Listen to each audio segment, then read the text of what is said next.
ನಮಸ್ತೆ ಪ್ರಿಯ ವೀಕ್ಷಕರೇ, ನಮ್ಮ ಹೊಂಗಿರಾಣಿ ಯೂಟ್ಯೂಬ್ ಚಾನಲ್ಗೆ ಆತ್ಮೀಯ ಸ್ವಾಗತ. ನೀವು ನಿಮ್ಮ ಅಮೂಲ್ಯ ಸಮಯವನ್ನು ಕೊಟ್ಟು ನಮ್ಮ ವಿಡಿಯೋಗಳನ್ನು ವೀಕ್ಷಿಸುತ್ತಿರುವುದಕ್ಕೆ ಹಾಗೂ ನಮ್ಮ ಚಾನಲ್ ಅನ್ನು ಸಬ್ಸ್ಕ್ರೈಬ್ ಮಾಡಿರುವುದಕ್ಕೆ ಧನ್ಯವಾದಗಳು. ಗೆಳೆಯರೇ, ಒಬ್ಬ 20 ವರ್ಷದ ಯುವಕ ಹೊಟ್ಟೆಪಾಡಿಗಾಗಿ ಬಿಹಾರದಿಂದ ಮುಂಬೈಗೆ ಹೋಗಿದ್ದನು. ಅಲ್ಲಿಗೆ ಹೋದ ನಂತರ ಅವನು ದೊಡ್ಡ ದೊಡ್ಡ ಮನೆಗಳ ಬಾಗಿಲನ್ನು ಬಡಿದು ಅವರಲ್ಲಿ ಕೆಲಸ ಕೇಳುತ್ತಾನೆ. ಒಂದು ದಿನ ಒಬ್ಬ ಮಹಿಳೆಯ ದೃಷ್ಟಿ ಅವನ ಮೇಲೆ ಬೀಳುತ್ತದೆ. ಆ ಮಹಿಳೆಯ ವಯಸ್ಸು ಸರಿಸುಮಾರು 35 ವರ್ಷ ಆಗಿರಬಹುದು. ಅವಳು ಅವನನ್ನು ತನ್ನ ಹತ್ತಿರಕ್ಕೆ ಕರೆದು, ನೀನು ಏನು ಕೆಲಸ ಮಾಡಬಲ್ಲೆ ಎಂದು ಕೇಳಿದಾಗ ಅವನು, ನಾನು ಏನೇ ಕೆಲಸವಿದ್ದರೂ ಮಾಡಬಲ್ಲೆ ಎಂದು ಹೇಳುತ್ತಾನೆ. ಮಹಿಳೆ, ಏನೇ ಅಂದ್ರೆ ಏನು ಮಾಡಬಲ್ಲೆ ಎಂದು ಕೇಳಿದಾಗ ಅವನು ಏನನ್ನಾದರೂ ಮಾಡಬಲ್ಲೆ ಎಂದು ಹೇಳುತ್ತಾನೆ. ಅದರ ನಂತರ ಅವಳು ಅವನನ್ನು ಮೇಲಿನಿಂದ ಕೆಳಗಿನವರೆಗೆ ದಿಟ್ಟಿಸಿ ನೋಡಿ ತನ್ನ ಹತ್ತಿರ ಕೆಲಸಕ್ಕೆ ಇರಿಸಿಕೊಂಡಳು.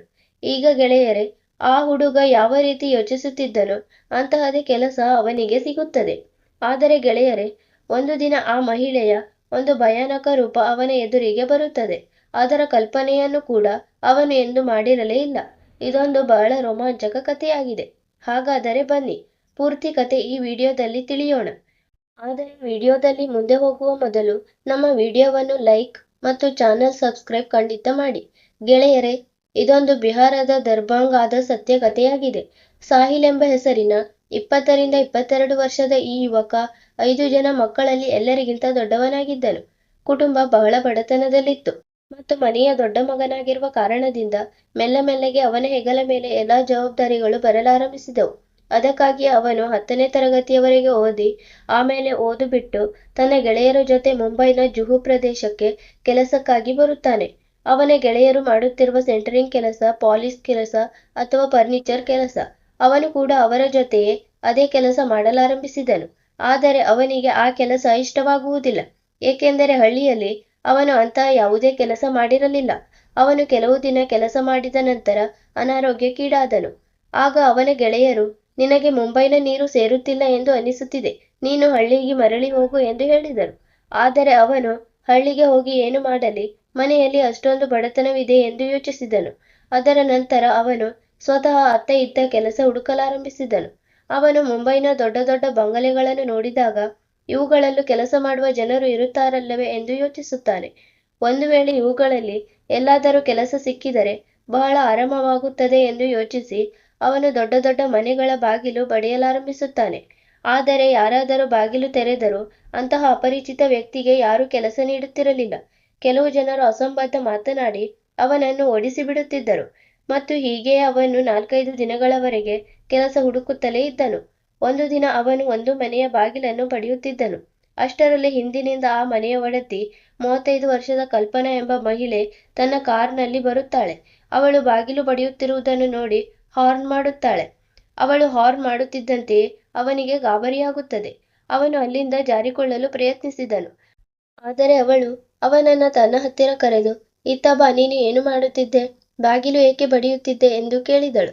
ಅವನು, ಏನೂ ಇಲ್ಲ ಮೇಡಮ್ ಎಂದು ಹೇಳಿದಾಗ ಕಲ್ಪನಾ, ಇಲ್ಲ, ನಾನು ನಿನ್ನನ್ನು ನೋಡಿದ್ದೇನೆ, ನೀನು ಕಳ್ಳನ ಎಂದು ಕೇಳುತ್ತಾಳೆ. ಅವನು, ಇಲ್ಲ ಮೇಡಮ್, ನಾನು ಬಹಳ ಬಡವ, ಕೇವಲ ಒಳಗಿರುವವರನ್ನು ಕರೆದು ಅವರ ಹತ್ತಿರ ಕೆಲಸ ಕೇಳಲು ಬಾಗಿಲು ಬಡಿಯುತ್ತಿದ್ದೆ ಎಂದು ಹೇಳಿದನು. ಆಗ ಅವಳು, ಒಳಗಡೆ ಯಾರೂ ಇಲ್ಲ, ನಾನೇ ಈ ಮನೆಯ ಯಜಮಾನೆ, ಮನೆ ನಂದೇ, ನಿನಗೆ ಕೆಲಸ ಬೇಕಿದ್ದರೆ ನೀನು ಏನು ಕೆಲಸ ಮಾಡಬಲ್ಲೆ ಎಂದು ತಿಳಿಸು ಎಂದು ಹೇಳುತ್ತಾಳೆ. ಅದಕ್ಕೆ ಅವನು, ಯಾವುದೇ ಕೆಲಸವಿದ್ದರೂ ಮಾಡಬಲ್ಲೆ ಎಂದು ಹೇಳಿದಾಗ ಅವಳು ಅವನನ್ನ ಮೇಲಿನಿಂದ ಕೆಳಗಿನವರೆಗೆ ದಿಟ್ಟಿಸಿ ನೋಡಿದಳು. ಸಾಹಿಲ್ 20 ವರ್ಷದ ಗಟ್ಟಿಮುಟ್ಟಾದ ಯುವಕನಾಗಿದ್ದನು. ಆಗ ಅವಳು, ಏನು, ನೀನು ಹಣಕ್ಕಾಗಿ ಯಾರದಾದರೂ ಕೊಲೆ ಕೂಡ ಮಾಡಬಲ್ಲೆಯೇ ಎಂದು ಕೇಳಿದಾಗ ಅವನು, ಇಲ್ಲ ಮೇಡಮ್, ಈ ಕೆಲಸ ನನ್ನಿಂದಾಗುವುದಿಲ್ಲ ಎಂದು ಹೇಳುತ್ತಾನೆ. ಅವಳು, ಕೋಟಿಗಟ್ಟಲೆ ಹಣ ಸಿಗುತ್ತದೆ, ಹೀಗೆ ಮಾಡಲು ಸಾಧ್ಯವಿದ್ದರೆ ಹೇಳು ಎಂದು ಹೇಳಿದಳು. ಅವನು, ಇಲ್ಲ ಮೇಡಮ್, ಯಾವುದೇ ಬೆಲೆಗೂ ನಾನು ಈ ಕೆಲಸ ಮಾಡಲು ಸಾಧ್ಯವಿಲ್ಲ ಮತ್ತು ನಾನು ನಿಮ್ಮ ಮುಂದೆ ಕೈ ಮುಗಿಯುತ್ತೇನೆ, ನನಗೆ ಕೆಲಸ ಬೇಡ, ನಾನು ಹೋಗುತ್ತಿದ್ದೇನೆ ಎಂದು ಹೇಳಿದನು. ಅವನು ಕಲ್ಪನಾಳ ಮಾತು ಕೇಳಿ ಹೆದರಿ ಹೋಗುತ್ತಾನೆ. ಆದರೆ ಕಲ್ಪನಾ ಅವನನ್ನು ಕರೆದು, ನಾನು ನಿನ್ನೆ ಪರೀಕ್ಷೆ ಮಾಡುತ್ತಿದ್ದೆ ಅಷ್ಟೇ, ನಾನು ಎಲ್ಲೋ ನೀನು ಕೂಡ ಹಣಕ್ಕಾಗಿ ಯಾವ ಕೆಲಸ ಬೇಕಿದ್ದರೂ ಮಾಡುವ ವ್ಯಕ್ತಿಗಳಲ್ಲಿ ಒಬ್ಬನಿರಬಹುದೆಂದು ಯೋಚಿಸುತ್ತಿದ್ದೆ. ಪರವಾಗಿಲ್ಲ, ನೀನು ಒಳ್ಳೆಯವನಂತೆ ಕಾಣುತ್ತಿದ್ದೀಯ ಮತ್ತು ನೀನು ನನ್ನ ಹತ್ತಿರ ಕೆಲಸ ಮಾಡಬಹುದು ಎಂದು ಹೇಳಿದಳು. ಅವನು, ಏನು ಕೆಲಸ ಎಂದು ಕೇಳಿದಾಗ ಅವಳು, ಮನೆಯ ಕೆಲಸ, ಮನೆಯಲ್ಲಿ ಯಾವ ಕೆಲಸವಿದೆಯೋ ಅದನ್ನ ಮಾಡಬೇಕಾಗುತ್ತದೆ, ಮತ್ತು ಸಂಬಳ ನೀನು ಎಷ್ಟು ಹೇಳುತ್ತೀಯೋ ಅಷ್ಟು ಕೊಡುತ್ತೇನೆ. ನನ್ನ ಜೊತೆಯಲ್ಲಿ ಇದೇ ಮನೆಯಲ್ಲಿ ನೀನು ಕೆಲಸ ಮಾಡಬೇಕಾಗುತ್ತದೆ ಎಂದು ಹೇಳಿದಳು. ಅವನು ಸರಿ ಎಂದು ಹೇಳಿ ನಾನು ನಾಳೆ ಬರುತ್ತೇನೆ ಎಂದು ಅಲ್ಲಿಂದ ಹೊರಟು ಹೋಗುತ್ತಾನೆ. ಸಂಜೆ ತನ್ನ ಗೆಳೆಯರ ಹತ್ತಿರ ನನಗೆ ಕೆಲಸ ಸಿಕ್ಕಿದೆ, ನಾನು ಅಲ್ಲಿಗೆ ಹೋಗುತ್ತಿದ್ದೇನೆ ಎಂದು ಹೇಳಿ ತನ್ನ ಬಟ್ಟೆ ಬರೆಗಳನ್ನು ತೆಗೆದುಕೊಂಡು ಅವನು ಮರುದಿನ ಬೆಳಿಗ್ಗೆ ಅಲ್ಲಿಗೆ ಹೋಗುತ್ತಾನೆ. ಮನೆಗೆ ಬಂದಾಗ ಕಲ್ಪನಾ ಮನೆಯ ಒಳಗೆ ಇದ್ದಳು. ಅವನು ಒಳಗಡೆ ಹೋಗಿ ನೋಡಿದಾಗ ಅವಳು ಮನೆಯಲ್ಲಿ ಒಬ್ಬಳೇ ವಾಸಿಸುತ್ತಿದ್ದಳು. ಮನೆಯಲ್ಲಿ ಇನ್ಯಾರೂ ಇರಲಿಲ್ಲ. ಮನೆ ಬಹಳ ದೊಡ್ಡದಾಗಿ ಬಹಳ ಚೆನ್ನಾಗಿತ್ತು. ಆದರೆ ಎಷ್ಟೋ ದಿನಗಳಿಂದ ಮನೆಯ ಕ್ಲೀನಿಂಗ್ ನಡೆದಿಲ್ಲ ಎನ್ನುವಂತೆ ಅನಿಸುತ್ತಿತ್ತು. ಅವನು ತನ್ನ ಕೆಲಸದಲ್ಲಿ ತೊಡಗಿಕೊಂಡು ಇಡೀ ಮನೆ ಕ್ಲೀನ್ ಮಾಡಿದನು. ಕೆಲಸ ಮಾಡುತ್ತಾ ಅವನ ಇಡೀ ದಿನ ಕಳೆದು ಹೋಯಿತು. ಕಲ್ಪನಾ ಅವನಿಗೆ ಈ ಸಾಮಾನು ಇಲ್ಲಿ ಇರಿಸಬೇಕು, ಅದನ್ನು ಅಲ್ಲಿ ಇರಿಸಬೇಕು, ಹೀಗೆ ಮಾಡಬೇಕು ಎಂದು ತಿಳಿ ಹೇಳುತ್ತಿದ್ದಳು. ರಾತ್ರಿಯಾದಾಗ ಅಡುಗೆ ಮಾಡುವುದು ಗೊತ್ತಿದೆಯೇ ಎಂದು ಕೇಳಿದಳು. ಅವನು ಇಲ್ಲ ಮೇಡಮ್, ನನಗೆ ಅಡುಗೆ ಮಾಡಲು ಬರುವುದಿಲ್ಲ, ನಾನು ಇಲ್ಲಿ ಬಂದಾಗಿನಿಂದ ಕಲಿಯುತ್ತಿದ್ದೇನೆ ಎಂದು ಹೇಳಿದನು.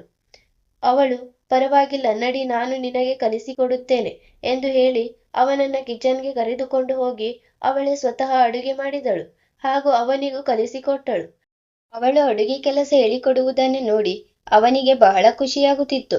ಅವಳು ಫ್ರೆಂಡ್ ತರಹ ಅವನ ಜೊತೆ ಬಿಹೇವ್ ಮಾಡುತ್ತಿದ್ದಳು ಮತ್ತು ಅವಳು 35 ವರ್ಷದವಳಾದರೂ ಇಬ್ಬರ ವಯಸ್ಸಿನ ಅಂತರ ಬಹಳಷ್ಟಿದ್ದರೂ ಇಬ್ಬರ ಕೆಮಿಸ್ಟ್ರಿ ಮ್ಯಾಚ್ ಆಗುತ್ತಿತ್ತು. ಇಬ್ಬರು ಒಬ್ಬರಿಗೊಬ್ಬರು ಬಹಳ ಒಳ್ಳೆಯ ಗೆಳೆಯರಂತೆ ಮಾತನಾಡುತ್ತಿದ್ದರು. ಮಾತನಾಡುತ್ತಾ ಅವನು ಮೇಡಮ್, ನೀವು ಈ ಮನೆಯಲ್ಲಿ ಒಬ್ಬರೇ ವಾಸಿಸುತ್ತೀರಾ, ಇನ್ಯಾರು ಇರುವುದಿಲ್ಲವೇ ಎಂದು ಕೇಳಿದಾಗ ಕಲ್ಪನಾ ಇಲ್ಲ, ನಾನು ಒಬ್ಬಳೇ ಇರುತ್ತೇನೆ ಎಂದು ಹೇಳಿದಳು. ಸಾಹಿಲ್ ಏಕೆಂದು ಕೇಳಿದನು. ಏಕೆಂದರೆ ನನ್ನ ಹಣೆಬರಹವೇ ಅಂತಹದ್ದು. ಯಾರು ಬಂದರೂ ಅವರು ನನ್ನನ್ನು ಬಿಟ್ಟು ಹೊರಟು ಹೋಗುತ್ತಾರೆ. ಒಂದು ದಿನ ನೀನು ಕೂಡ ಹೋಗುವೆ. ಅವನು ಬೆರಗಾಗಿ ಏಕೆ ಮೇಡಮ್ ಎಂದು ಕೇಳಿದನು. ಏಕೆಂದರೆ ನನಗೆ ಒಂದು ಕಾಯಿಲೆ ಇದೆ, ಅದು ರಾತ್ರಿ ಸಮಯದಲ್ಲಿ ಹೆಚ್ಚಾಗುತ್ತದೆ. ಇದರಿಂದ ಜನರು ನನ್ನಿಂದ ಬೇಸತ್ತು ಹೊರಟು ಹೋಗುತ್ತಾರೆ ಎಂದು ಹೇಳಿದಳು. ಈಗ ಸಾಹಿಲ್ ಯೋಚಿಸಲಾರಂಭಿಸುತ್ತಾನೆ. ಅದರ ನಂತರ ಇಬ್ಬರು ಜೊತೆಯಾಗಿ ಕುಳಿತು ಊಟ ಮಾಡಿದರು. ಊಟವಾದ ನಂತರ ಅವಳು ಅವನಿಗೆ ನೀನು ಎಲ್ಲಿ ಮಲಗುವೆ ಎಂದು ಕೇಳಿದಾಗ ಮೇಡಮ್, ನೀವು ಎಲ್ಲಿ ಹೇಳುತ್ತೀರೋ ಅಲ್ಲೇ ಮಲಗುತ್ತೇನೆ ಎಂದು ಹೇಳಿದನು. ಸರಿ, ನೀನು ಇದೇ ಕೋಣೆಯ ಪಕ್ಕದಲ್ಲಿ ಮಂಚ ಹಾಕಿಕೊಂಡು ಮಲಗಿಕೊ. ಮೇಡಮ್, ಯಾರಾದರೂ ನೋಡಿದರೆ ಏನು ಹೇಳುತ್ತಾರೆ? ಇಲ್ಲಿ ನೋಡುವವರು ಯಾರೂ ಇಲ್ಲ. ಸರಿ, ಒಂದು ವೇಳೆ ನಿನಗೆ ಇಷ್ಟವಿಲ್ಲದಿದ್ದರೆ ನೀನು ಪಕ್ಕದ ಕೋಣೆಯಲ್ಲಿ ಮಲಗಿಕೊ. ಅವನು ಸರಿ ಎಂದು ಹೇಳಿ ಪಕ್ಕದ ಕೋಣೆಯಲ್ಲಿ ಮಲಗಿಕೊಳ್ಳುತ್ತಾನೆ. ಆದರೆ ಅವನಿಗೆ ರಾತ್ರಿ ನಿದ್ರೆ ಬರುತ್ತಿರಲಿಲ್ಲ. ಏಕೆಂದರೆ ಅವನಿಗೆ ಕೆಲಸ ಸಿಕ್ಕಿರುವುದರಿಂದ ಅವನು ಬಹಳ ಎಕ್ಸೈಟೆಡ್ ಆಗಿದ್ದನು. ಅವನು ಬರೀ ಒಬ್ಬರೇ ಮೇಡಮ್ ಇದ್ದಾರೆ, ಇವರ ಒಬ್ಬರ ಕೆಲಸವನ್ನೇ ತಾನು ಮಾಡುವುದು ಎಂದು ಯೋಚಿಸುತ್ತಿದ್ದನು. ಆದರೆ ಯಾವಾಗ ಮಧ್ಯರಾತ್ರಿ ಕಳೆಯುತ್ತದೋ ಆಗ ಕಲ್ಪನಾಳ ಕೋಣೆಯಿಂದ ವಿಚಿತ್ರ ವಿಚಿತ್ರ ಧ್ವನಿಗಳು ಬರಲಾರಂಭಿಸಿದವು. ಅವನು ಎದ್ದು ಕುಳಿತುಕೊಂಡನು. ಬೆಚ್ಚಿ ಬಿದ್ದು ಬಾಗಿಲಿನ ಕಡೆ ನೋಡಿದನು. ಮೆಲ್ಲಗೆ ದನಿ ಹೆಚ್ಚಾಗುತ್ತಿತ್ತು ಮತ್ತು ಆ ದನಿ ಸ್ವಲ್ಪ ಭಯಾನಕವಾಗಿ ಅನಿಸುತ್ತಿತ್ತು. ಈಗ ಸಾಹಿಲ್ಗೆ ಭಯ ಪ್ರಾರಂಭವಾಗುತ್ತದೆ. ಆದರೆ ಅವನಿಗೆ ತನ್ನನ್ನು ತಾನು ತಡೆಯಲು ಸಾಧ್ಯವಾಗುವುದಿಲ್ಲ. ಏಕೆಂದರೆ ಬರುತ್ತಿದ್ದ ಆ ದನಿ ಅವನಿಗೆ ಚಿರಪರಿಚಿತ ಎಂಬಂತೆ ಅನಿಸುತ್ತಿತ್ತು. ಅವನು ಹೋಗಿ ಬಾಗಿಲನ್ನು ನೂಕುತ್ತಾನೆ. ಬಾಗಿಲು ಒಳಗಿನಿಂದ ಲಾಕ್ ಇರಲಿಲ್ಲ. ಕಲ್ಪನಾಳ ಕೋಣೆಯ ಬಾಗಿಲು ತೆರೆದುಕೊಳ್ಳುತ್ತದೆ. ಬಾಗಿಲು ತೆರೆದುಕೊಳ್ಳುತ್ತಿದ್ದಂತೆ ಸಾಹಿಲ್ ಒಳಗಿನ ದೃಶ್ಯವನ್ನು ನೋಡಿ ಬೆರಗಾಗುತ್ತಾನೆ. ಕಲ್ಪನಾಳ ಸ್ಥಿತಿ ಹೇಗಿತ್ತೆಂದರೆ ಅದರ ಕಲ್ಪನೆಯನ್ನು ಕೂಡ ಮಾಡಲು ಸಾಧ್ಯವಿರಲಿಲ್ಲ. ಅವಳ ಬಟ್ಟೆಗಳು ಅಸ್ತವ್ಯಸ್ತವಾಗಿದ್ದವು ಮತ್ತು ಅವಳು ವಿಚಿತ್ರ ರೀತಿಯಲ್ಲಿ ಕಿರುಚುತ್ತಾ ಮೈ ಮುರಿಯುತ್ತಿದ್ದಳು. ತನ್ನ ಕೂದಲನ್ನು ಅಲುಗಾಡಿಸುತ್ತಾ ತಲೆಯನ್ನ ಅಲುಗಾಡಿಸುತ್ತಿದ್ದಳು. ಯಾರೇ ಅವಳ ಸ್ಥಿತಿ ನೋಡಿದರೂ ಅಲ್ಲಿಂದ ಓಡಿ ಹೋಗುವಂತಿತ್ತು. ಸಾಹಿಲ್ನ ಮೈ ರೋಮಗಳು ಕೂಡ ಎದ್ದು ನಿಲ್ಲುತ್ತವೆ. ನಂತರ ಅವನು ಅವಳ ಎದುರಿಗೆ ಗಟ್ಟಿಯಾಗಿ ನಿಂತುಕೊಳ್ಳುತ್ತಾನೆ.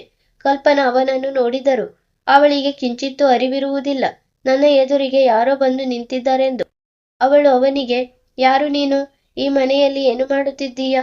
ನಾನು ನಿನ್ನನ್ನು ಜೀವಂತವಾಗಿ ಬಿಡುವುದಿಲ್ಲ. ಸಾಹಿಲ್ ಈ ಮಾತನ್ನು ಕೇಳುತ್ತಿದ್ದಂತೆ ಸರಿ, ನಾನು ನೋಡುತ್ತೇನೆ ಯಾರು ಯಾರನ್ನ ಬಿಡುವುದಿಲ್ಲ ಎಂದು. ಒಂದು ವೇಳೆ ನಿನ್ನಲ್ಲಿ ದಮ್ಮಿದ್ದರೆ ನನ್ನನ್ನು ಮುಟ್ಟಿ ತೋರಿಸು ಎಂದು ಹೇಳುತ್ತಾ ಅವನು ಅಂಗದನಂತೆ ನಿಂತಿದ್ದನು. ಅವಳು ನಿನಗೆ ಸಾವಿನ ಭಯವಿಲ್ಲವೇ? ಸಾಯಲು ನಿನಗೆ ಭಯ ಅನಿಸುತ್ತಿಲ್ಲವೇ? ನೀನು ಸಾಯಲು ಬಂದಿದ್ದೀಯಾ ಎಂದು ಕೇಳಿದಾಗ ಅವನು ನಾನು ಸರಿಯಾದ ಜಾಗಕ್ಕೆ ಬಂದಿದ್ದೇನೆ ಎಂದು ಹೇಳಿ ಹಾಗೆಯೇ ನಿಂತಿದ್ದನು. ನಂತರ ಅವನು ಕಲ್ಪನಾಳ ಹತ್ತಿರ ಹೋಗಿ ಅವಳನ್ನ ಬಿಗಿಯಾಗಿ ಹಿಡಿದುಕೊಂಡು ಅವಳ ಕೂದಲನ್ನು ಹಿಡಿದು ಅವಳನ್ನು ಕಂಟ್ರೋಲ್ಗೆ ತರುತ್ತಾನೆ ಹಾಗೂ ಕೆಲವು ಮಂತ್ರಗಳನ್ನು ಪಠಿಸುತ್ತಾನೆ. ಮೆಲ್ಲಗೆ ಕಲ್ಪನಾ ಬಹಳ ಕಷ್ಟಪಟ್ಟು ಅವನಿಂದ ಬಿಡಿಸಿಕೊಳ್ಳಲು ಪ್ರಯತ್ನಿಸಿದಳು. ಆದರೆ ಆಮೇಲೆ ಅವಳು ಶಾಂತವಾಗುತ್ತಾಳೆ. ಶಾಂತವಾದ ನಂತರ ಅವಳಿಗೆ ಪ್ರಜ್ಞೆ ಬರುತ್ತದೆ. ಅವಳ ಬಟ್ಟೆಗಳು ಅಸ್ತವ್ಯಸ್ತವಾಗಿವೆ. ಯಾರೋ ಅವಳನ್ನು ಹಿಡಿದುಕೊಂಡಿದ್ದಾರೆ ಎಂದು ಅರಿವಾಗುತ್ತದೆ. ಆಮೇಲೆ ಅವರನ್ನು ಜಾಡಿಸಿ ತನ್ನ ಬಟ್ಟೆ ಸರಿಪಡಿಸಿಕೊಳ್ಳುತ್ತಾಳೆ. ಸಾಹಿಲ್ ಕೂಡ ಬಂದು ಅವಳ ಎದುರಿಗೆ ಅವಳಿಂದ ದೂರ ಸರಿದು ನಿಂತುಕೊಂಡನು. ಮೇಡಮ್, ನಿಮಗೆ ಏನಾಗಿತ್ತು? ಅವಳು ಅಳುತ್ತಾ ಹೇಳುತ್ತಾಳೆ, ಇದೇ ಕಾಯಿಲೆಯಿಂದ ನನ್ನ ಜೀವನ ನರಕವಾಗಿ ಬದಲಾಗಿದೆ ಮತ್ತು ನಾನು ಸಂಕಷ್ಟದಲ್ಲಿದ್ದೇನೆ. ನನ್ನ ಜೊತೆ ಏನಾಗುತ್ತದೆ ಎಂದು ನನಗೆ ತಿಳುವಳಿಕೆ ಬರುತ್ತಿಲ್ಲ. ಸಾಹಿಲ್, ಮೇಡಮ್, ನನಗೆ ಎಲ್ಲವೂ ತಿಳಿದಿದೆ. ಅಂದರೆ ನಿಮಗೆ ಏನಾಗಿದೆ, ನಿಮಗೆ ಏನಾಗುತ್ತದೆ ಎಂದು. ನಿಮ್ಮ ಮೇಲೆ ಕೆಟ್ಟ ಆತ್ಮಗಳ ನೆರಳಿದೆ ಮತ್ತು ನಾನು ಇದನ್ನು ಬಲ್ಲೆ ಎಂದು ಹೇಳಿದಾಗ ಅವಳು ಬೆರಗಾಗಿದ್ದಳು. ಏಕೆಂದರೆ ಅವಳ ಎದುರಿಗೆ ಇಂದಿನವರೆಗೂ ಯಾರೂ ಇಂಥವರು ನಿಂತಿರಲಿಲ್ಲ. ಅವಳ ಇಂತಹ ಸ್ಥಿತಿಯಲ್ಲಿ ಅವಳ ಪತಿ ಕೂಡ ಬೇಸತ್ತು ಅವಳನ್ನು ಬಿಟ್ಟು ಹೊರಟು ಹೋಗಿದ್ದನು. ಆದರೆ ಸಾಹಿಲ್ ಅವಳ ಎದುರಿಗೆ ನಿಂತಿದ್ದನು. ಅವಳು, ನಿನಗೆ ಹೇಗೆ ಗೊತ್ತು ಎಂದು ಕೇಳಿದಾಗ ಅವನು, ಏಕೆಂದರೆ ನಾನು ಇದೆಲ್ಲವನ್ನು ಬಾಲ್ಯದಿಂದಲೂ ನೋಡಿಕೊಂಡು ಬಂದಿದ್ದೇನೆ. ಅವಳು ಬೆರಗಾಗಿ, ಯಾರನ್ನ ನೀನು ನೋಡಿದ್ದೀಯಾ ಎಂದು ಕೇಳುತ್ತಾಳೆ. ಅವನು, ಬಿಹಾರದಲ್ಲಿ ನನ್ನ ತಂದೆಯವರು ಒಬ್ಬರು ಮಂತ್ರವಾದಿಯಾಗಿದ್ದಾರೆ. ಅವರ ಎದುರಿಗೆ ಪ್ರತಿದಿನ 10 ರಿಂದ 20 ಜನರು ನನ್ನ ಮನೆಗೆ ಈಗ ನೀವು ಇರುವ ಇಂಥದೇ ಸ್ಥಿತಿಯಲ್ಲಿ ಬರುತ್ತಾರೆ ಮೇಡಮ್. ನಂತರ ನನ್ನ ತಂದೆಯವರು ಅವರೆಲ್ಲರನ್ನು ಗುಣಪಡಿಸುತ್ತಾರೆ. ನಾನು ಬಾಲ್ಯದಿಂದ ಇದನ್ನೇ ನೋಡಿಕೊಂಡು ಬಂದಿದ್ದೇನೆ. ಅದಕ್ಕಾಗಿಯೇ ನನಗೆ ನಿಮ್ಮನ್ನು ನೋಡಿ ಭಯವಾಗಲಿಲ್ಲ. ಆದರೆ ನೀವು ಚಿಂತೆ ಮಾಡಬೇಡಿ, ನೀವು ಸರಿಯಾಗುತ್ತೀರಿ ಎಂದು ಹೇಳುತ್ತಾನೆ. ಕಲ್ಪನಾ ಈ ಮಾತನ್ನು ಕೇಳುತ್ತಿದ್ದಂತೆಯೇ ಬಿಕ್ಕಿ ಬಿಕ್ಕಿ ಅಳುತ್ತಾಳೆ. ಅವಳ ಖುಷಿಗೆ ಪಾರವೇ ಇರಲಿಲ್ಲ. ಅವಳು ಸಾಹಿಲ್ನನ್ನು ಅಪ್ಪಿಕೊಳ್ಳುತ್ತಾಳೆ. ಅವನು ಕೆಲಸಗಾರ ಎನ್ನುವುದನ್ನು ಕೂಡ ಯೋಚಿಸುವುದಿಲ್ಲ. ನಂತರ ಅವಳು, ನನಗೆ ನಿನ್ನ ಮಾತುಗಳ ಮೇಲೆ ನಂಬಿಕೆ ಬರುತ್ತಿಲ್ಲ ಎಂದು ಹೇಳಿದಾಗ ಅವನು, ಮೇಡಮ್, ವಿಶ್ವಾಸ ಇರಿಸಿ, ನಾನು ಸತ್ಯವನ್ನೇ ಹೇಳುತ್ತಿದ್ದೇನೆ. ಆದರೆ ಇದಕ್ಕಾಗಿ ನೀವು ನನ್ನ ಮನೆಗೆ ಬಿಹಾರಕ್ಕೆ ಬರಬೇಕಾಗುತ್ತದೆ. ಅವಳು, ಸರಿ, ನೀನು ಎಲ್ಲಿಗೆ ನನ್ನನ್ನು ಕರೆದೊಯ್ಯುವೆಯೋ ನಾನು ಅಲ್ಲಿಗೆ ಬರಲು ಸಿದ್ಧನಿದ್ದೇನೆ. ಆದರೆ ನೀನು ನನ್ನನ್ನು ಬಿಟ್ಟು ಹೋಗುವುದಿಲ್ಲವಲ್ಲವೇ? ಮೇಡಮ್, ಏನು ಮಾತನಾಡುತ್ತಿದ್ದೀರಿ? ನಿಮ್ಮನ್ನ ಇಂತಹ ಸ್ಥಿತಿಯಲ್ಲಿ ಬಿಟ್ಟು ಎಲ್ಲಿಗೂ ಹೋಗುವುದಿಲ್ಲ. ನಾನು ನಿಮ್ಮನ್ನು ಗುಣಪಡಿಸಿಯೇ ತೀರುತ್ತೇನೆ. ನಂತರ ಅವಳು ಅವನ ಕಣ್ಣುಗಳಲ್ಲಿ ನೋಡಿ, ನನಗೆ ನಿನ್ನ ಮೇಲೆ ಭರವಸೆ ಇದೆ. ಈಗ ಮಧ್ಯರಾತ್ರಿ ಕಳೆದಿದೆ. ಸರಿ, ನೀನು ಇಲ್ಲೇ ಮಲಗಿಕೋ. ನೀನು ಇಲ್ಲಿ ಇದ್ದರೆ ನನಗೆ ಭಯವಾಗುವುದಿಲ್ಲ ಎಂದು ಹೇಳಿದಳು. ಅವನು, ಸರಿ ಮೇಡಮ್ ಎಂದು ಹೇಳಿ ಆ ಕೋಣೆಯಲ್ಲಿ ಬೇರೆಯೊಂದು ಮಂಚದ ಮೇಲೆ ಮಲಗಿಕೊಳ್ಳುತ್ತಾನೆ. ಆದರೆ ಗೆಳೆಯರೇ, ಈಗ ಕಲ್ಪನಾ ಸಾಹಿಲ್ನನ್ನು ಕಳೆದುಕೊಳ್ಳಲು ಬಯಸುತ್ತಿರಲಿಲ್ಲ. ಅವಳ ಮನಸ್ಸಿನಲ್ಲಿ ಭಯವಿತ್ತು. ಅಂದರೆ ಎಲ್ಲಿ ಅವನು ಇಲ್ಲಿಂದ ಹೊರಟು ಹೋಗುತ್ತಾನೋ ಎಂದು. ನಂತರ ಅವಳು ಅವನ ಹತ್ತಿರ ಬರುತ್ತಾಳೆ ಮತ್ತು ಅವನ ಜೊತೆ ಇನ್ನೂ ಹೆಚ್ಚಿನ ಸಂಬಂಧವನ್ನು ಬೆಳೆಸುವ ಪ್ರಯತ್ನ ಮಾಡುತ್ತಾಳೆ. ಆದರೆ ಅವನು ನಿರಾಕರಿಸಿ ಹೇಳುತ್ತಾನೆ, ಮೇಡಮ್, ಎಲ್ಲಿಯವರೆಗೆ ನೀವು ಗುಣವಾಗುವುದಿಲ್ಲವೋ ಅಲ್ಲಿಯವರೆಗೆ ನಾನು ನಿಮ್ಮನ್ನು ಬಿಟ್ಟು ಹೋಗುತ್ತೇನೆ ಎಂದು ನೀವು ಯೋಚಿಸಬೇಡಿ. ನೀವು ಆರಾಮವಾಗಿರಿ. ಗೆಳೆಯರೇ, ನಂತರ ಇಬ್ಬರು ಮಲಗಿಕೊಳ್ಳುತ್ತಾರೆ. ಇನ್ನು ಕೆಲವು ದಿನ ಅವನು ಅಲ್ಲಿ ಕೆಲಸ ಮಾಡುತ್ತಾನೆ. ಇಬ್ಬರಲ್ಲೂ ಬಹಳ ಗಾಢವಾದ ಸ್ನೇಹ ಉಂಟಾಗುತ್ತದೆ. ನಂತರ ನವರಾತ್ರಿ ದಿನಗಳು ಬಂದಾಗ ಸಾಹಿಲ್ ತನ್ನ ತಂದೆಯ ಜೊತೆ ಮಾತನಾಡಿ ಕಲ್ಪನಾಳನ್ನು ಕರೆದುಕೊಂಡು ಬಿಹಾರಕ್ಕೆ ತನ್ನ ತಂದೆಯ ಹತ್ತಿರ ಬರುತ್ತಾನೆ. ಅವನ ತಂದೆ ಅವಳನ್ನು ನೋಡಿ, ವಾಸ್ತವದಲ್ಲಿ ನಿನ್ನ ಸಮಸ್ಯೆ ಬಹಳ ಗಂಭೀರವಾಗಿದೆ ಎಂದು ಹೇಳುತ್ತಾರೆ. ಅದಕ್ಕಿಂತಲೂ ದೊಡ್ಡದಾದ ಅವಳ ದುಃಖದ ಕಥೆ ಇತ್ತು. ವಾಸ್ತವದಲ್ಲಿ ಅವಳು ತನ್ನ ತಂದೆ ತಾಯಿಯ ಏಕೈಕ ಮಗಳಾಗಿದ್ದಳು. ತಂದೆ ತಾಯಿಯ ಹತ್ತಿರ ಸಂಪತ್ತಿಗೆ ಯಾವುದೇ ಕೊರತೆ ಇರಲಿಲ್ಲ. ಅವರ ಹತ್ತಿರ ಕೋಟಿಗಟ್ಟಲೆ ರೂಪಾಯಿಯ ಶೇರ್ಗಳಿದ್ದವು, ಬಾಂಡ್ಗಳಿದ್ದವು. ಅವರ ಬಹಳಷ್ಟು ವಸ್ತುಗಳ ವ್ಯವಹಾರವಿತ್ತು. ಆದರೆ ಕಲ್ಪನಾ 20 ರಿಂದ 22 ವರ್ಷದವಳಾದಾಗ ಎಲ್ಲಿಂದಲೋ ಅವಳ ಮೇಲೆ ಕೆಟ್ಟ ಆತ್ಮಗಳ ನೆರಳು ಬಿದ್ದು ಅವಳ ಸ್ಥಿತಿ ಹೀಗಾಗುತ್ತದೆ. ಅವಳ ತಂದೆ ತಾಯಿ ಅವಳನ್ನ ಅದೆಷ್ಟೋ ಜಾಗಗಳಲ್ಲಿ ತೋರಿಸಿದರು. ಅತಿಯಾದ ಚಿಕಿತ್ಸೆ ಕೂಡ ಮಾಡಿಸಿದರು. ಆದರೆ ಅವಳ ಸ್ಥಿತಿಯಲ್ಲಿ ಸುಧಾರಣೆ ಉಂಟಾಗಲಿಲ್ಲ. 3-4 ತಿಂಗಳಲ್ಲಿ ಅವಳ ಸ್ಥಿತಿ ಕೆಟ್ಟದಾಗಿತ್ತು. ಈಗ ಅವಳ ಪಾಲಕರು ಆತಂಕಗೊಂಡು, ನಮ್ಮ ಹತ್ತಿರ ಅತಿಯಾದ ಧನ ಸಂಪತ್ತಿದೆ, ಎಲ್ಲ ಪ್ರಾಪರ್ಟಿಯನ್ನು ನಮ್ಮ ಮಗಳ ಹೆಸರಿಗೆ ಮಾಡಿಬಿಡೋಣ ಮತ್ತು ನಂತರ ಒಬ್ಬ ಮನೆಯಾಳಿಯನ್ನ ಹುಡುಕೋಣ. ನಮ್ಮ ಮಗಳನ್ನ ಮದುವೆಯಾಗಿ ಅವಳನ್ನ ಬಹಳ ಒಳ್ಳೆಯ ರೀತಿಯಲ್ಲಿ ನೋಡಿಕೊಳ್ಳುವಂತವರನ್ನು ಎಂದು ಯೋಚಿಸಿದರು. ಅವರ ಹತ್ತಿರ ಹಣಕ್ಕೆ ಯಾವುದೇ ಕೊರತೆ ಇರಲಿಲ್ಲ. ಗೆಳೆಯ, ಒಳ್ಳೆಯ ಮನೆತನದ ಹುಡುಗನೊಂದಿಗೆ ಅವಳ ಮದುವೆ ಕೂಡ ಆಗುತ್ತದೆ. ಆದರೆ ಮದುವೆಯ ನಂತರ ಪ್ರತಿ 15 ದಿನಕ್ಕೆ ಅಥವಾ 1 ತಿಂಗಳಿಗೆ ಅವಳ ಸ್ಥಿತಿ ಹೀಗೆ ಆಗುತ್ತಿರುವುದರಿಂದ ಅವಳ ಪತಿ ಬೇಸತ್ತು ಅವಳನ್ನು ಬಿಟ್ಟು ಹೋಗುತ್ತಾನೆ. ಅವಳು ಮನೆಯಲ್ಲಿ ತನ್ನ ತಂದೆ ತಾಯಿಯ ಜೊತೆ ಇರಲಾರಂಭಿಸುತ್ತಾಳೆ. ಕೆಲವು ದಿನಗಳ ನಂತರ ಅವಳ ತಂದೆ ತಾಯಿಯೂ ಕೂಡ ಈ ಪ್ರಪಂಚವನ್ನು ಬಿಟ್ಟು ಹೋಗುತ್ತಾರೆ. ಅವರು ಕೂಡ ಸಾವನ್ನಪ್ಪುತ್ತಾರೆ. ಈಗ ಅವಳು ಒಬ್ಬಳೇ ಇರಲಾರಂಭಿಸಿದಳು. ಮೆಲ್ಲಗೆ ಕಲ್ಪನಾಳ ವಯಸ್ಸು 30ರಿಂದ 32 ವರ್ಷವಾಯಿತು. ಯಾವುದಾದರೂ ಕೆಲಸದಾಕೆ ಅಥವಾ ಕೆಲಸಗಾರ ಮನೆಗೆ ಬಂದರೆ ಯಾವ ದಿನ ಅವರು ಕಲ್ಪನಾಳ ಇಂತಹ ಸ್ಥಿತಿ ನೋಡುತ್ತಿದ್ದರೋ ಆ ದಿನವೇ ಅವರು ಅವಳನ್ನ ಬಿಟ್ಟು ಓಡಿ ಹೋಗುತ್ತಿದ್ದರು. ಆದರೆ ಸಾಹಿಲ್ ಬಾಲ್ಯದಿಂದ ಇದೆಲ್ಲವನ್ನು ನೋಡುತ್ತಿದ್ದವನು.